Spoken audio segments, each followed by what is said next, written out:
But we begin this half hour with a horrible accident in Utah that could have been a New Year's tragedy if it weren't for the kindness of strangers. We're going to talk to two of the heroes in just a moment. But first, NBC's Janet Shamlian has the tales for us. Hey, Janet, good morning.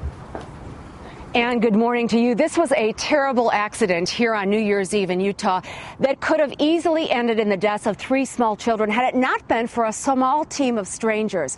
Together, they literally waded into danger, and in the process, they were putting their own lives at risk.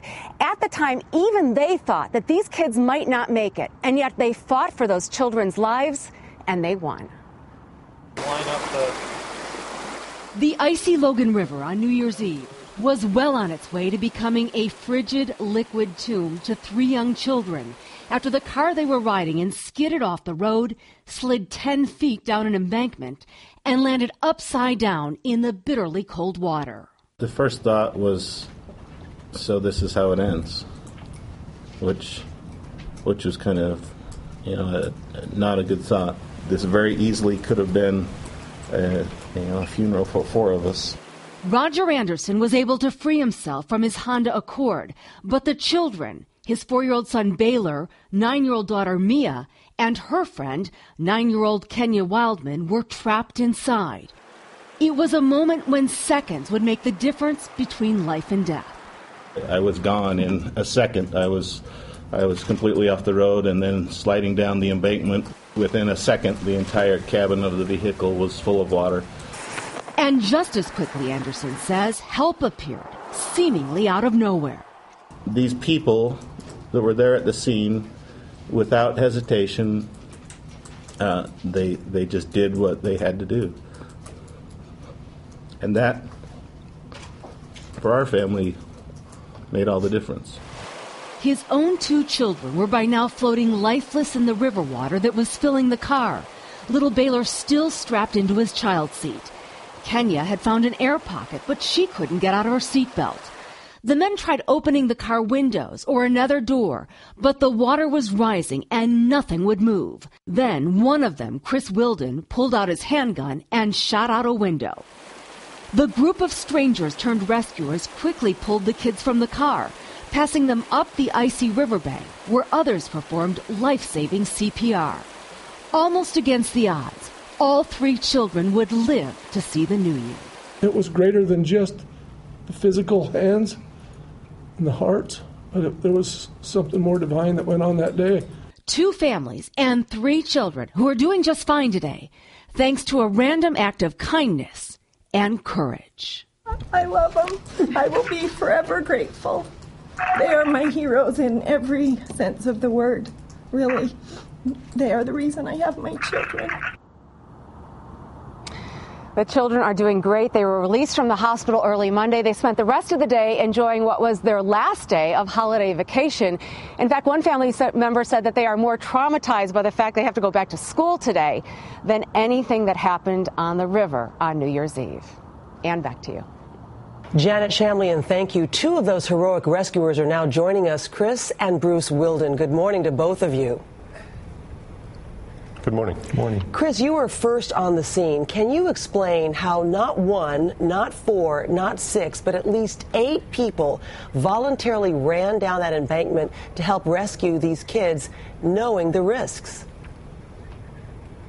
I can't say why people did what they did. I just know that there were kids in harm's way, and a lot of volunteers came out of the woodwork to help get those kids out of the river. The clock was ticking. As a former police officer, Chris, you knew what to do. But how did you know that shooting that bullet through the window to break it open was not going to hurt the kids? I had actually fired handguns underwater a couple times previous. I had a pretty good idea on the trajectory of what the bullet would do, especially from that particular caliber. When I pulled out my handgun, I placed it up against the window, and I pushed the firearm as far down into the riverbed as I could up against the window. When it stopped, I knew that I was at the top of the window where the door frame and the window joined, angled it more straight up and down, figured that if the bullet went through the window, it would only have to travel 2, maybe 3 inches before it would lodge up inside of the roof of the vehicle. Bruce, your son also had the knife that was needed to break open the seat belts. How proud were you watching your son in action? Christopher's always been one that's been prepared. Like he always says, he never leaves the house, but what he doesn't have, these 3 items with him: a firearm, and a knife, and a portable flashlight, small flashlight in his pocket.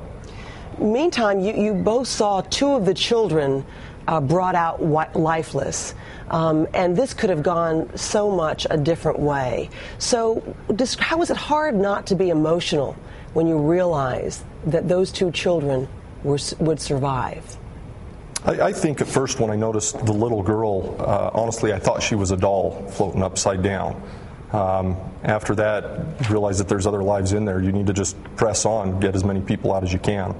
Right. But you were, as I understand it, you were being treated for some cuts on your arms when you could hear people screaming because they were so relieved that the kids were fine.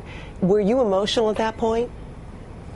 I wasn't emotional until we got home. I think finally after the adrenaline dropped, that's when reality kind of set in. Mm-hmm. When you add it all up, that a bunch of good Samaritans, including a former police officer, including an expert in CPR, would all arrive at the same time, how stunning is that for you, Bruce, to see how this all unfolded? Until things started to wind down, we didn't realize how many people that were there and how many people were involved. The people taking the children up onto the bank and wrapping them, bundling them in blankets and coats, and placing them in warm vehicles. It was just a surreal situation. We're just very grateful that it turned out the way it did. And the parents have called you and the others heroes. How do you think you will look back on this experience as a measure of saving these children, as a measure of your lives?